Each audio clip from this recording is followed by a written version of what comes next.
We live in a theater of silence, where the greatest dramas unfold not in the streets but within the chambers of the mind. Every word unspoken, every gesture withheld, is not absence but the presence of repression. A pressure that gathers in the body, twisting into symptoms, disguising itself as morality, as reason, as duty. What we bury does not die. It waits, it festers, and it returns in the disguise of pain, anxiety, or the cruel persistence of patterns we thought we had escaped. The libido, that word so often misunderstood, is not simply desire for another, but the raw current of life itself, unruly, insistent, indifferent to social law. To fear it is to fear one's own aliveness. To tremble at the possibility that beneath the polished surface of the ego lies a chaos that cannot be domesticated. And so the individual builds a wall, calls it virtue, discipline, or even love. But beneath it, the pulse of forbidden energy beats against the barrier, demanding recognition. The psyche learns early that survival often requires concealment. The child represses not out of choice but necessity, discovering that certain impulses must be exiled if affection is to be won, if punishment is to be avoided. What was once natural becomes shameful, and the unconscious becomes a burial ground of instincts that continue to speak, though in a coded tongue. They whisper through dreams. They erupt in slips of the tongue. They twist the body in psychosomatic torment. The very symptom becomes a language, the unconscious demanding to be heard, even when the ego insists on silence. Yet repression is never complete. It is porous, fragile, always on the verge of rupture. The forbidden thought leaks into consciousness as guilt, as an unexplainable dread, as the compulsive return to the very thing one seeks to escape. And so begins the silent struggle, a war not with the external world, but with one's own vitality, a conflict where the enemy is indistinguishable from the self. To deny the libido is to deny the ground of one's being, and in this denial, the ego grows rigid, brittle, defensive, an anxious sentinel guarding a truth it cannot face. We like to believe that morality and reason are the foundations of our character, but too often they're the masks we wear to conceal the primitive force we fear within. Civilization itself is a monument to repression, a fragile structure erected over instincts that threaten to expose the hypocrisy of our ideals. Yet, the more we deny, the more the denied returns, seeking expression through perversion, obsession, or the haunting of an unquiet conscience. What, then, is the cost of such concealment? It is the estrangement from one's own depth. It is the loneliness of a man who cannot sit in silence without being assaulted by the ghosts of unacknowledged desires. It is the unease of a woman who feels guilt without crime, shame without transgression, because her unconscious carries the weight of instincts never reconciled. The symptom becomes her language, the neurosis her companion. The silent struggle is not merely the repression of sexuality. It is the repression of the truth that life itself is irrational, that beneath our ideals lies an abyss of drives indifferent to morality. To see this is not to heal, nor to reconcile, but to recognize, to admit that our freedom is always shadowed by necessity, our virtue always stalked by desire. The ego resists this knowledge, for it threatens the illusion of control. But the unconscious does not seek permission, it seeks discharge. And so, the symptom is truth disguised, the dream is desire in costume, the slip of the tongue is the unconscious breaking through the cracks of order. We do not fear the external world as much as we fear the revelation of what lives inside. The libido terrifies not because it is monstrous, but because it is us stripped of masks, unfiltered by reason, indifferent to judgment. To live in repression is to live in fragments, to mistake one's reflection for one's face, to confuse silence with peace. But the silence is never empty. It hums with the tension of what has been denied. The struggle continues, unseen by the world, carried in the body, encrypted in the psyche. Those who fear their own libido fear the mirror most of all, for it does not lie. This is the tragedy of repression. It robs us not of instinct alone, but of wholeness. And yet, perhaps, it is the necessary tragedy, the price of civilization, the condition of belonging. To acknowledge this without illusion is to step closer to the truth Freud unearthed. That man is not master in his own house, and that beneath the polished floorboards of the ego lies the restless stir of what will never be tamed. The silent struggle continues. It is written in the pauses between our words, in the hesitation of our gestures, in the nervous laughter that betrays more than it conceals. It is not to be conquered, not to be healed, but to be seen for in recognition, even if not in reconciliation. There is a dignity in facing the truth that the ego was built to hide. The unconscious is not a vault sealed by our will, but a theater where the repressed stages its return in endless variations. What is driven down seeks another form, another mask, another entry into awareness. A forgotten desire may return as obsession, a silenced rage as depression, a forbidden wish as a sudden panic that has no apparent cause. Each neurosis is a compromise, a truce negotiated between the instinct that demands release and the ego that insists on control. And in this compromise, the truth is both revealed and concealed, distorted into shapes that both protect and torment the individual who suffers them. To confront this is to step into a mirror that does not flatter. It reveals that we are not innocent of what we repress, that the virtue we wear is stitched from denial, that our most noble convictions are often erected as monuments to fear. Yet to admit this is not cynicism but honesty, a recognition that the psyche is a battlefield where ideals and instincts collide without cease. Civilization is not a temple of reason, but a structure built upon renunciation, fragile and trembling, forever haunted by the forces it excludes. The libido, feared and disguised, becomes the subterranean river that carves our secret landscapes. It does not vanish when forbidden. It flows underground, shaping our dreams, our compulsions, our longings that emerge at the edges of consciousness like shadows flickering against the wall. To fear this river is to fear the foundation of our being, to live at war with one's own bloodstream. Yet to surrender fully is impossible, for society exacts its price and the superego never sleeps. Thus we circle endlessly, torn between repression and eruption, between the ego's defense and the unconscious demand. This is the essence of psychic suffering, the self divided against itself. We mistake it for weakness, yet it is the unavoidable condition of existence within a social order that requires repression as its silent law. The guilt that gnaws without object, the shame that burns without act, the anxiety that strikes without cause, these are not accidents, but the natural language of a divided soul. Each symptom is a confession the ego does not wish to make, a hidden truth translated into suffering so that it might remain unspoken. We imagine that by controlling the surface, we master the depth, but the opposite is true.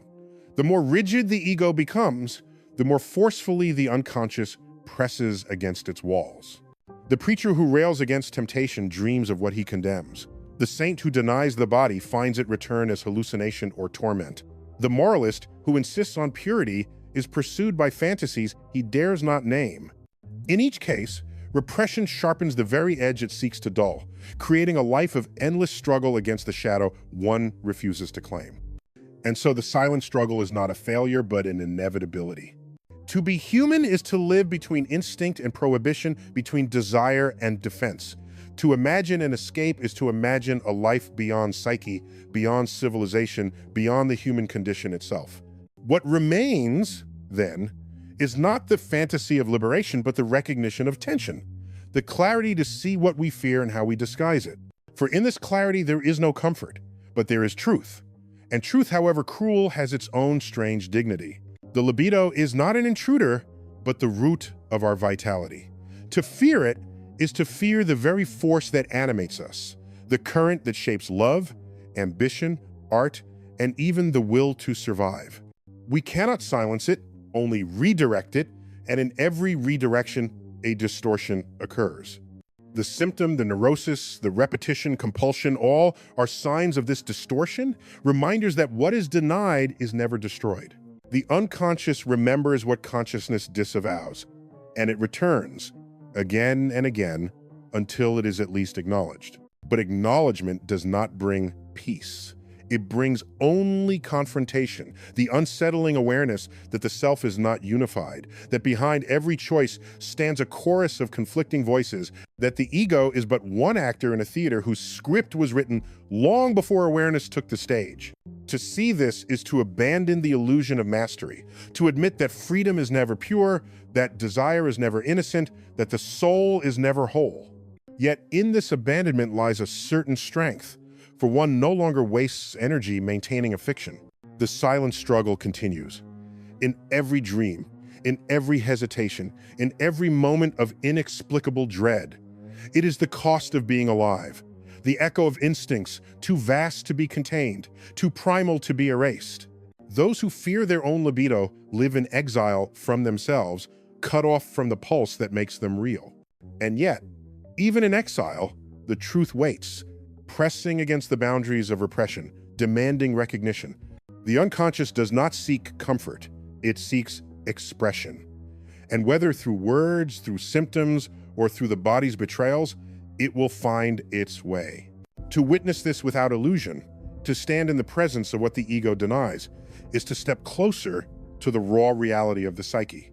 Not healed, not reconciled, but recognized, and perhaps in recognition, to glimpse the strange, unyielding dignity of the human condition. The unconscious is patient, more patient than the conscious mind can ever be. It waits beneath the surface, weaving its messages into the texture of daily life, infiltrating memory, desire, and even morality. The more we suppress, the more intricate the disguises become, until the symptom itself is indistinguishable from the person who bears it.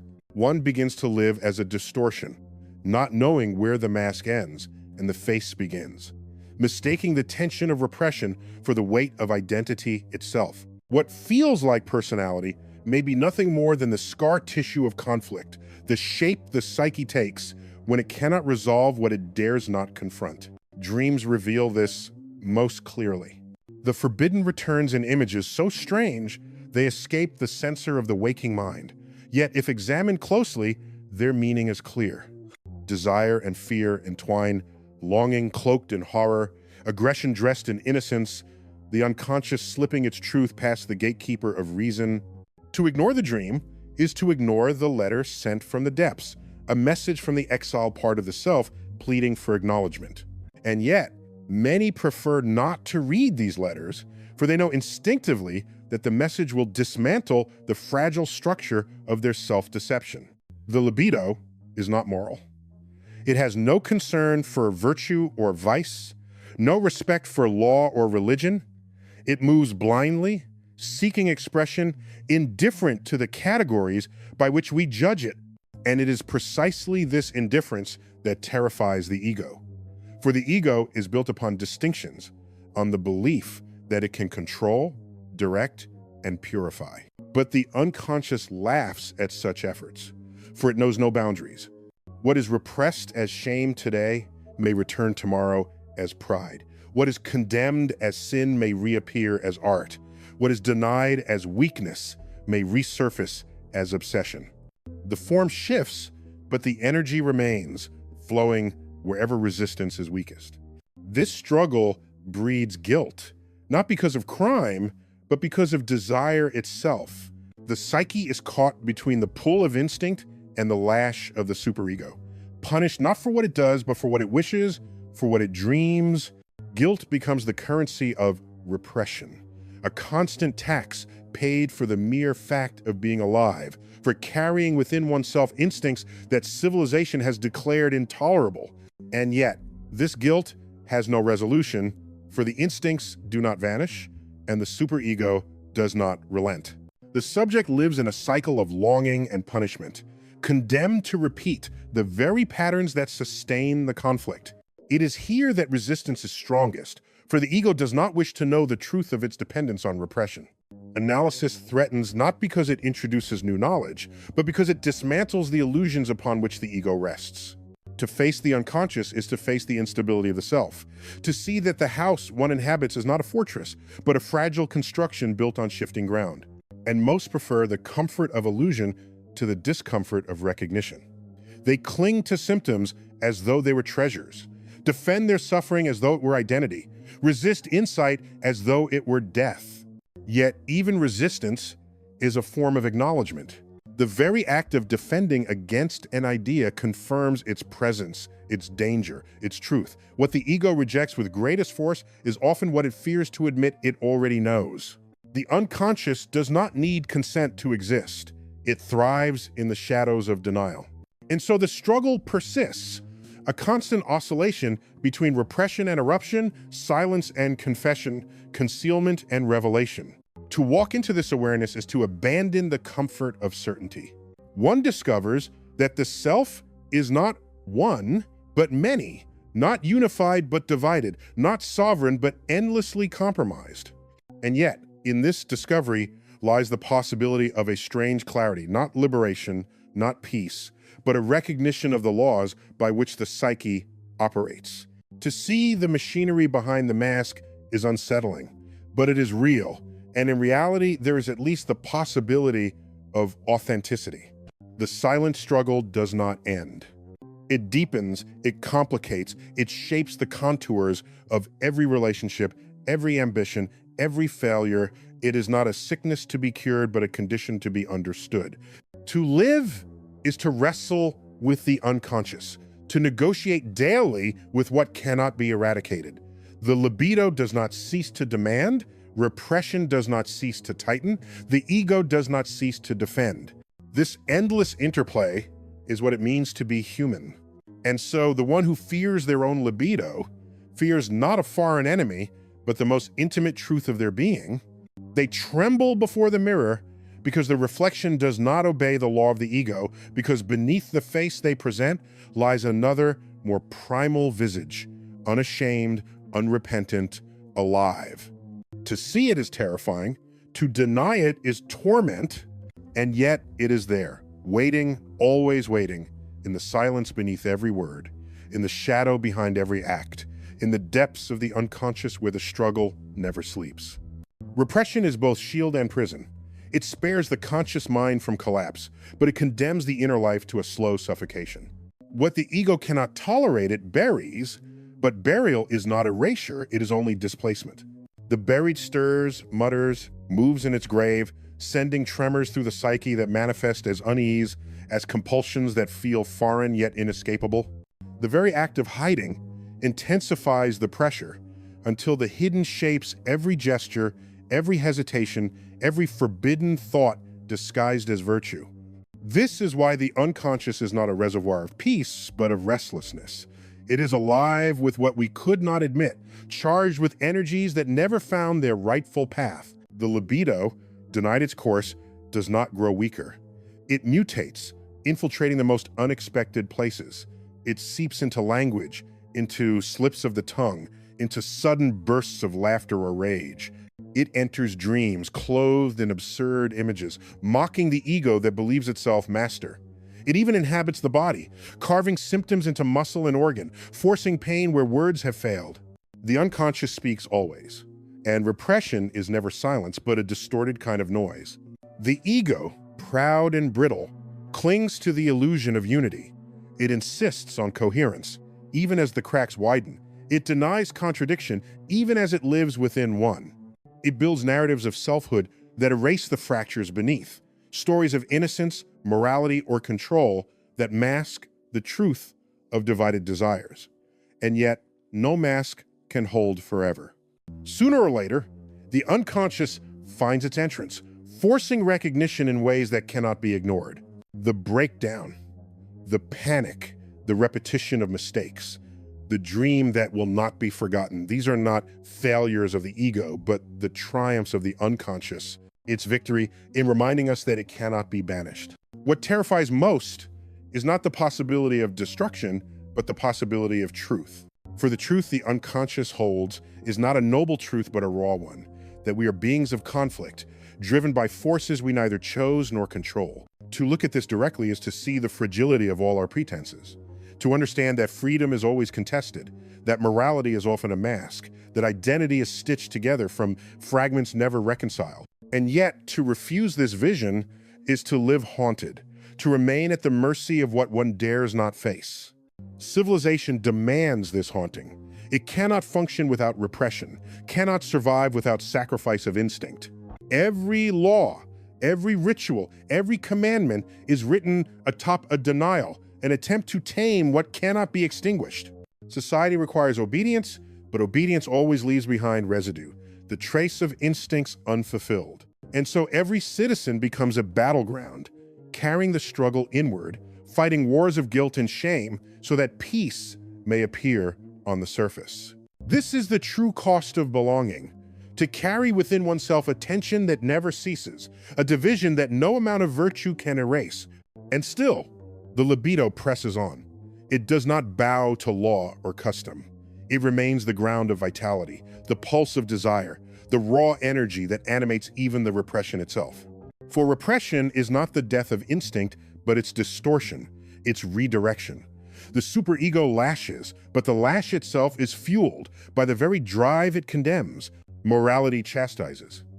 But the voice of chastisement is sustained by unconscious aggression. Even resistance is fed by the thing it resists. Thus, the cycle perpetuates itself endlessly, with no resolution, no final harmony. To see this is unsettling, but it is also clarifying. One understands at last that suffering is not always accident or injustice, but necessity, the inevitable result of a psyche split against itself. Neurosis is not weakness, but testimony, the symptom a cryptic confession of truths too heavy for daylight. The one who trembles before their own libido is not merely fearful, but human, caught in the universal condition of division. The struggle is not theirs alone, but belongs to all, the unspoken law written into every soul that lives under the weight of repression. And in this recognition, something shifts. Not healing, not peace, but honesty. The honesty of standing before the mirror and seeing not a mask, but a fractured face. One part eager, another ashamed, one desiring, another condemning. This face is unsettling, yet it is true. And in truth, there is a strange kind of dignity. The silent struggle remains, but it is seen for what it is. Not a flaw to be erased, not a wound to be cured, but the very structure of the psyche, the condition of existence, the endless negotiation between what burns within and what must remain hidden. The silence is heavy, but it is never empty. It carries the weight of instincts denied, of truths deferred, of desires censored. Those who fear their own libido live forever in its shadow, running from the reflection they cannot escape. And yet the shadow is always there, faithful, unyielding, waiting. It waits in the dream, in the slip, in the symptom, in the moment when the defenses falter and the unconscious rises. It waits because it is part of us, and no exile can erase what is born within. The struggle with the libido is not fought in public squares, but in the hidden chambers of the soul, where no witness is present and no applause awaits. It is a struggle of silence, of tremors that never become words, of thoughts that flicker and are immediately disavowed.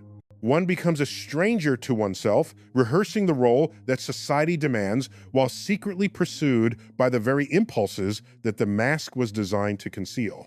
The ego believes it is won because it can suppress, but suppression is not victory. It is merely postponement, a delay before the return of what was never defeated. Every prohibition carries with it the echo of what it forbids. To forbid desire is to keep it alive in memory, to make it burn more fiercely in absence. The forbidden does not wither.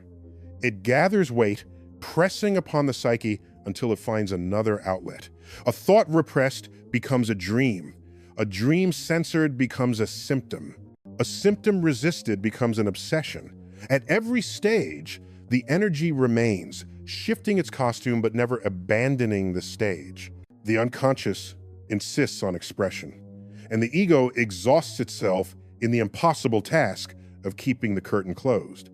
The price of this concealment is alienation. To fear one's own libido is to divide oneself into jailer and prisoner, to live always at war with one's own foundation. Pleasure becomes tinged with guilt, intimacy with anxiety, ambition with shame. Every experience is shadowed by the suspicion that it conceals a desire unfit for light, a drive that must not be spoken. Life becomes a negotiation with ghosts, a constant effort to manage what refuses to be extinguished. And beneath it all lies the gnawing awareness that the repression itself is the source of suffering, that the walls meant to protect are the very structures of confinement. The body bears witness to this struggle. Muscles tighten, breath shortens, illness emerges where words were silenced. The skin remembers what the mind denies. The stomach knots around forbidden rage. The heart races with unacknowledged longing. The body becomes the canvas upon which the unconscious writes its truths, each symptom a message from the depths, each pain a substitute for a voice denied. We call it illness, but often it is communication, the psyche speaking through the only channel still open to it. And yet, even in suffering, the unconscious preserves a strange fidelity. It will not abandon what was repressed. It insists that the truth remain alive, however disguised. The symptom is not betrayal, but loyalty, a distorted form of remembrance. It ensures that nothing is ever fully lost, that even what we exile remains part of us. This is why repression never achieves erasure. It merely transposes, translating desire into forms that evade the censor but still demand recognition. The unconscious is faithful to its material, no matter how much the ego disowns it. To confront this is to confront the unsettling fact that the self is not sovereign. The ego is not a monarch, but a fragile manager, endlessly negotiating between instinct and law, between the demand of desire and the command of prohibition. Its authority is illusory, its control precarious. The unconscious undermines it at every turn, reminding us that beneath every deliberate act lies a substratum of motives unacknowledged. Beneath every rational choice, a tide of irrational currents. To believe oneself master of one's own house is the greatest illusion, and the breakdown of that illusion is often the beginning of despair. But despair is not the end. It is recognition. It is the moment when the veil is torn, when the individual sees that the division within is not a personal flaw, but the universal condition of humanity. Everyone carries this split, though few dare to look at it. To live is to repress, to desire is to feel guilt, to belong is to conceal. The silent struggle is not an anomaly, but the ground upon which civilization rests. To see it clearly is unsettling, but is also clarifying. One realizes that what torments in private is the very structure that binds all lives together. The libido, feared as chaos, is in truth the pulse of life. Without it, there would be no art, no love, no striving, no survival. What is feared is not its absence of morality, but its abundance of vitality, its refusal to obey the limits imposed upon it. To fear, it is to fear one's own capacity to live, to fear the rawness of being itself. And so the ego wages its endless war, silencing, censoring, redirecting, while the unconscious waits patiently, always finding new forms, always reminding us that repression is never absolute. The silent struggle continues in the pauses between words, in the tremor of the hand, in the dream that lingers upon waking. It is not an enemy to be conquered, nor a wound to be healed, but a truth to be faced. And though the ego may resist, though society may demand concealment, the unconscious does not cease. It waits in the silence, eternal, carrying the forgotten, the forbidden, the denied, until the moment comes when even silence can no longer contain it. The silence that surrounds repression is never empty. It vibrates with the echoes of what has been pushed away. Each thought unsaid, each impulse denied, lingers in the unconscious like a sealed letter that demands to be read. We believe forgetting is a triumph, but forgetting is only displacement. What vanishes from memory persists in dream, in fantasy, in the sudden unease that grips us without cause. The unconscious holds everything, patiently, mercilessly, until the day when what was buried presses upward with a force that no defense can stop. The libido itself is not cruel.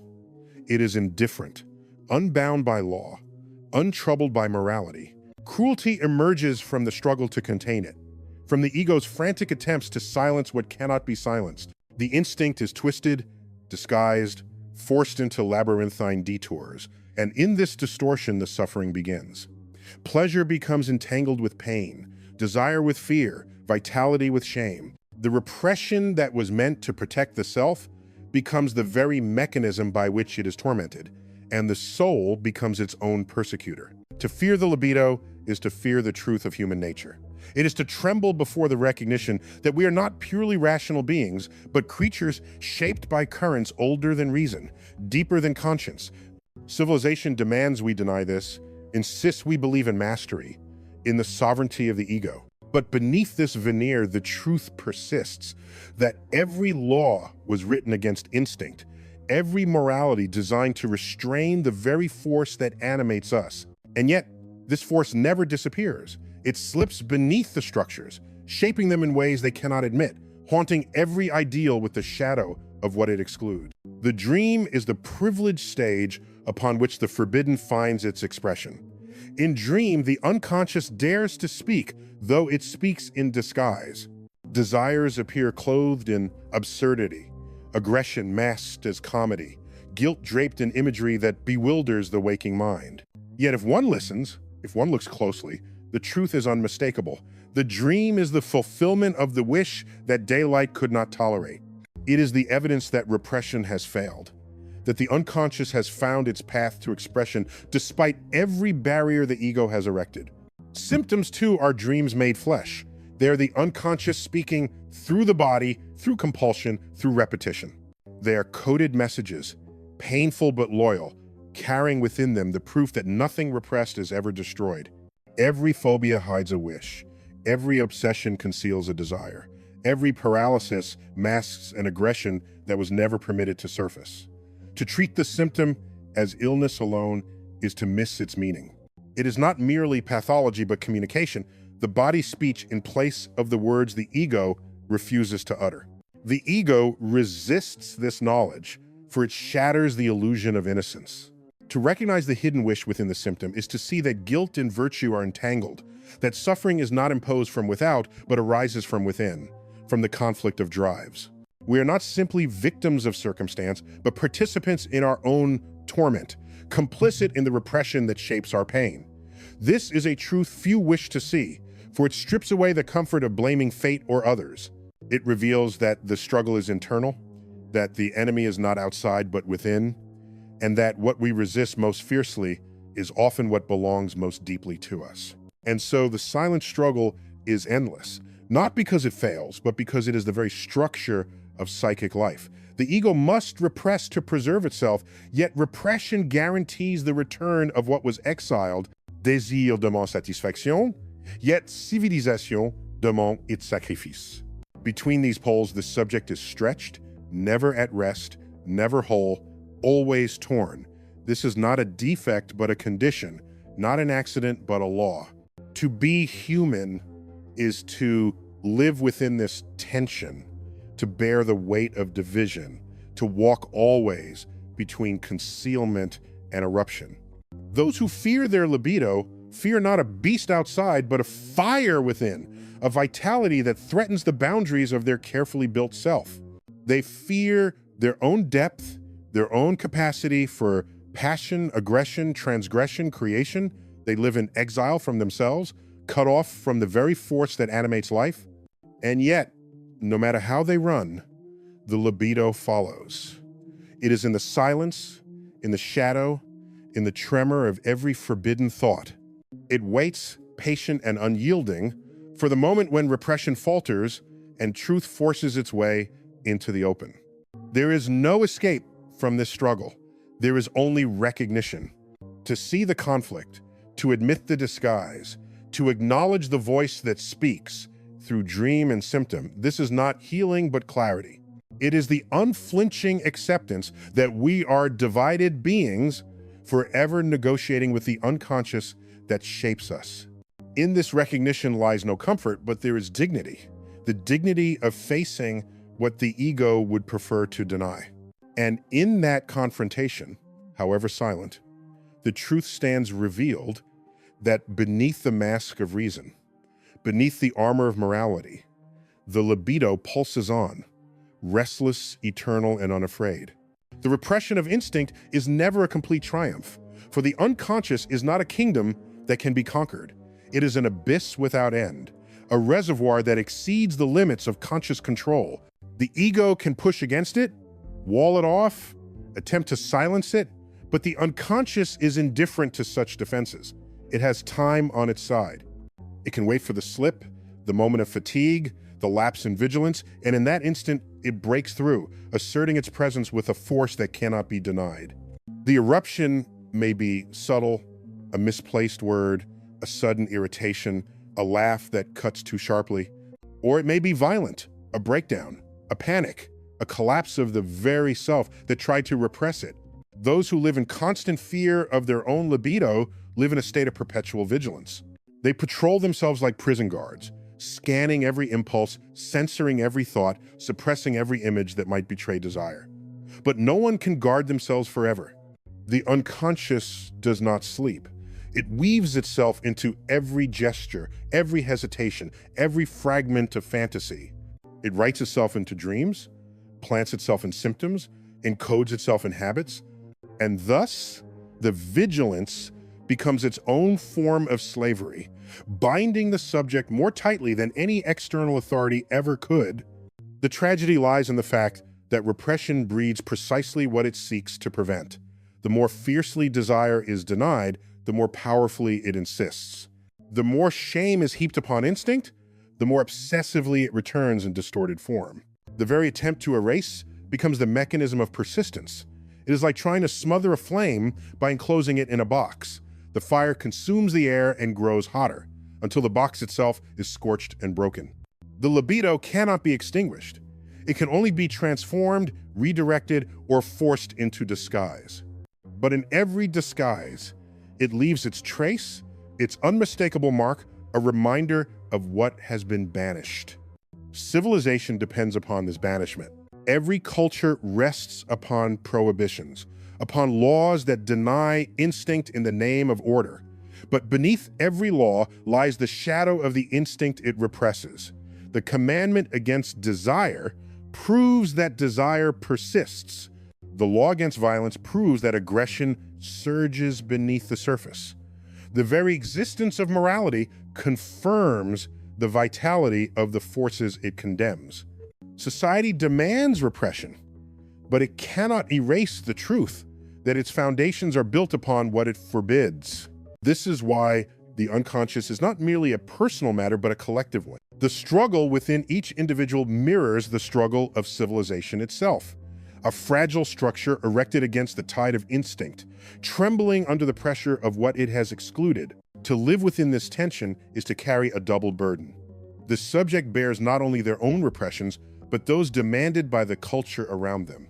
They inherit prohibitions not of their making, rules inscribed long before they were born, expectations that define their identity before they can even speak.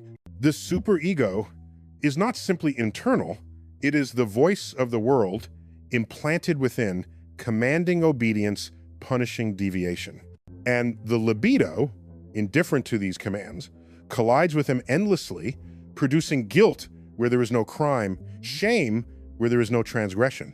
The silent struggle is not chosen, it is imposed, woven into the very fabric of becoming human. This struggle has no resolution. The ego longs for unity, for peace, for the illusion of wholeness. But the psyche is not whole. It is divided, fractured, stitched together from incompatible parts. The unconscious will not yield, and the ego cannot surrender without collapse. So the struggle continues, endless, inescapable, shaping every life from birth to death. To see this clearly is to abandon hope of purity or simplicity. It is to admit that to live is to wrestle with contradictions, to carry the burden of impulses that defy reconciliation, to accept that desire and prohibition are forever entangled. The one who fears their own libido is caught in the purest form of this struggle. They are haunted not only by the content of their desires, but by the fact of desire itself. They cannot accept that they are creatures of instinct, and so they turn against their own vitality, treating their aliveness as a threat. This is the most intimate form of alienation. To stand estranged from one's own source of energy, to become one's own enemy. The silence they cultivate is heavy with denial, but beneath it, the current flows on, relentless, unbroken, waiting for the moment when the walls crack and the truth forces itself through. The unconscious never abandons what it holds. It waits in dreams, in slips, in symptoms, in the hidden corners of memory. It is faithful to what the ego rejects, carrying it forward, refusing to let it die. In this fidelity lies both torment and truth. For the unconscious reminds us that nothing within us is ever fully lost, that every desire, every fear, every impulse lives on in some form. The ego may deny, the superego may condemn, society may forbid, but the unconscious remembers. It is the archive of the soul, relentless in its insistence that what is repressed must remain part of us, no matter how deeply buried. The repression of instinct creates a peculiar kind of silence, a silence not of absence but of weight, a silence that hums with what has been unsaid. It is not peace but tension, not emptiness but fullness concealed. To live in this silence is to live beside oneself, to carry within the body a storm that never finds release. The ego calls this control, calls it maturity, calls it morality.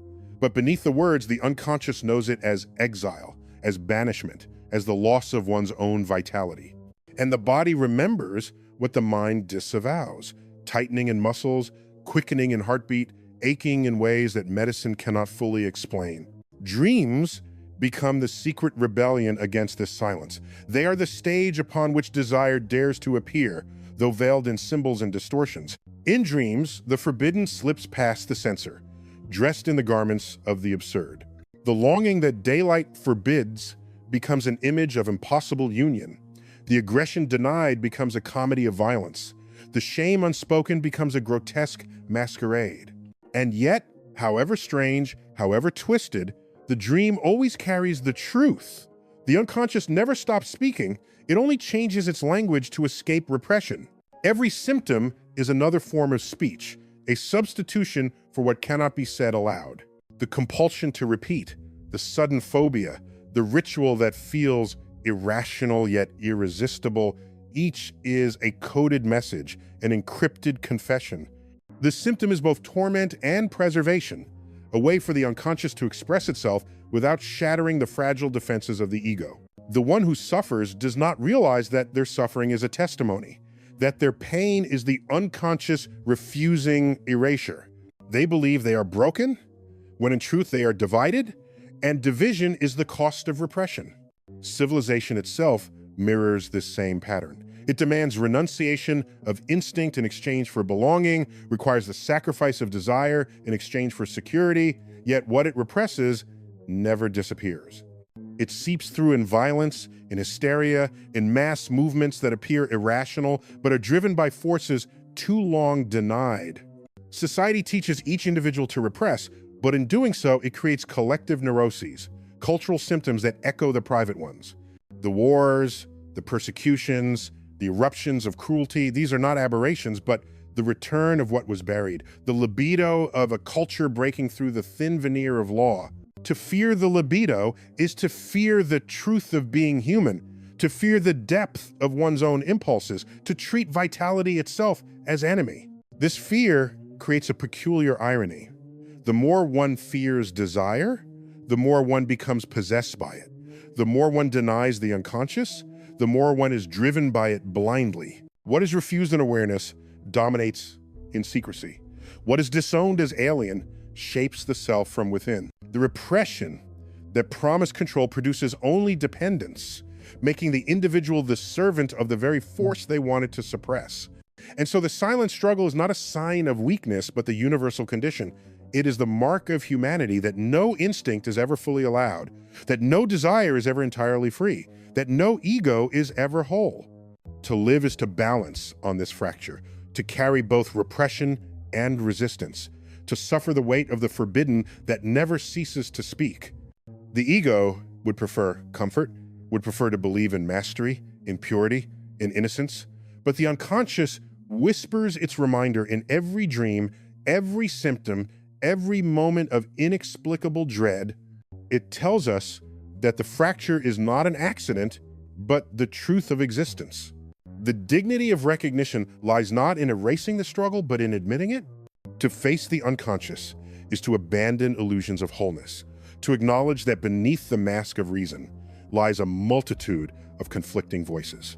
There is no final reconciliation, no eternal peace. There's only the clarity of knowing, the honesty of seeing oneself without disguise. In that clarity, there is no cure, but there is truth.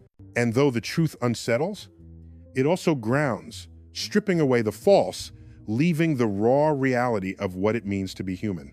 The silence remains, but once seen for what it is, it no longer deceives. It becomes not the mask of peace, but the presence of repression, the hum of what waits beneath. Those who fear their own libido, fear their own mirror, fear their own depth, fear the life within them that cannot be domesticated. But the mirror waits, the unconscious waits, and no amount of denial can make them vanish. They will continue to speak in dream, in symptom, in silence itself, until recognition forces its way through, until the truth once hidden becomes undeniable. The ego stands as sentinel, convinced it guards the gates of sanity, but in truth it is guarding against itself, against the very forces that gave rise to its existence. It is a fragile mask stretched over the chaos of instinct, a narrator who insists on coherence even as contradictions tear through its script. The repression it enforces is less a sign of strength than of fear. Fear that if the gates opened, even for a moment, the flood of libido would overwhelm the order of consciousness. Yet this flood is not foreign water. It is the same current that sustains life, that animates thought, that makes desire possible. To fear it is to fear breathing, to fear the pulse that keeps one alive. The libido does not respect silence. It presses forward, demanding expression in one form or another. The moralist sermon trembles with the energy of the desire it condemns. The ascetic's denial becomes its own kind of obsession. The rigid virtue of the Puritan masks a burning intensity that erupts in the very symptoms it seeks to avoid. Wherever there is repression, there is distortion. And wherever there is distortion, the unconscious reveals its hand. This is why the more fiercely one denies, the more obsessively one is bound. The unconscious thrives on the energy of repression, feeding upon the resistance, growing stronger as the ego grows more desperate. The symptom, in this light, is not simply a wound, but a compromise. It is the psyche's way of keeping both the demand of instinct and the command of prohibition partially satisfied. The instinct is expressed, though in twisted form. The prohibition is honored, though at the cost of suffering. The subject becomes prisoner of this compromise, carrying a pain that is at once unbearable and indispensable. For to lose the symptom would be to face the raw desire beneath it, and this is what the ego cannot allow. Thus, the symptom becomes a strange companion, tormenting yet protective, hated yet defended. Dreams, too, bear this dual nature. They are wish fulfillments, but also censored, distorted, fragmented, so that their meaning can slip past the vigilant guard of consciousness. A dream is the unconscious sneaking its message into awareness under the guise of absurdity. Yet absurdity is only camouflage. Beneath the mask, the wish remains, the forbidden thought lives, the desire unspoken finds its stage. To ignore the dream is to ignore the truth dressed in disguise, to turn away from the very message that the psyche has worked so tirelessly to deliver. To live within this struggle is to live divided, and division becomes identity itself. One begins to mistake the conflict for the self, to believe that suffering is one's essence, that guilt is proof of morality, that repression is proof of virtue. But these are illusions sustained by fear, illusions that hide the deeper reality, that the self is fractured not by accident, but by necessity. Civilization requires this fracture, demands this split, for without it, instinct would overwhelm. Society would collapse. The fragile fabric of order would unravel. And so repression is both curse and necessity, both torment and condition of possibility. Those who fear their libido believe they are guarding themselves from ruin, when in truth, they are living already in ruin, the ruin of estrangement, the ruin of exile from their own foundation. They walk through life as their own jailers, locking away the very force that could give their existence vitality. Yet the unconscious refuses to be destroyed. It returns in every repetition, every haunting, every unbidden fantasy that disturbs the surface of consciousness. Its persistence is proof that the self is never whole, never final, never complete. The dignity of psychoanalytic recognition is not in offering escape, but in forcing confrontation. To see that repression is not the exception, but the rule, not weakness, but structure, not flaw, but foundation, is to abandon illusions of mastery. One realizes that the ego is not king, but negotiator, that desire is not enemy, but essence, that guilt is not proof of sin, but the mark of division. There is no cure for this condition, for it is the condition of being human, but there is clarity, and clarity, though harsh, is liberating in its own way. The silent struggle endures, written in the lines of the body, in the pauses of speech, in the tremors of memory. It is the undercurrent of every life, the shadow that follows every act, the echo that lingers after every word. Those who fear their own libido may succeed in silence, but silence itself becomes testimony, proof of what they cannot admit. For repression does not erase, it only conceals, and what is concealed remains alive, waiting, insisting, returning. In this endless cycle, there is no victory, only recognition. Recognition that the struggle is not aberration, but truth. The truth that the ego was built to hide, yet can never fully escape. The silence in which repression dwells is not the silence of peace, but the silence of unfinished conflict. It is the stillness of a battle that never ends, a quiet that carries the weight of all that was forbidden yet never gone. The libido, feared and disguised, does not vanish. It persists like a current beneath frozen waters, unseen but unstoppable. To live in fear of it is to live as a fugitive from oneself, to mistake suppression for safety, to confuse numbness with survival. But the unconscious cannot be silenced forever.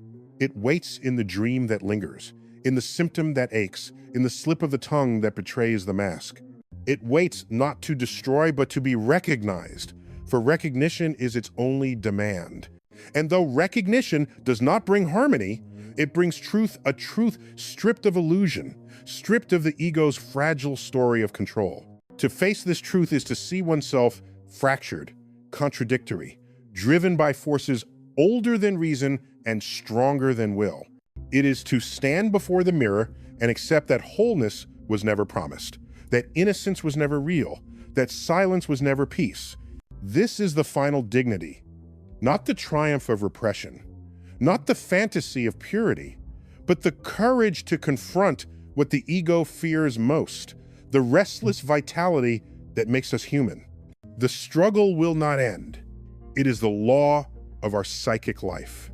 But to know it, to look at it without disguise, is to live without the lie that the self is master, to live with the strange clarity that comes only when one has stopped running. In that moment, the silence ceases to be deception. It becomes recognition. It becomes the voice of the unconscious, finally heard, speaking the only truth it has ever had to give, that desire is never destroyed, only transformed, and that to fear it is to fear life itself.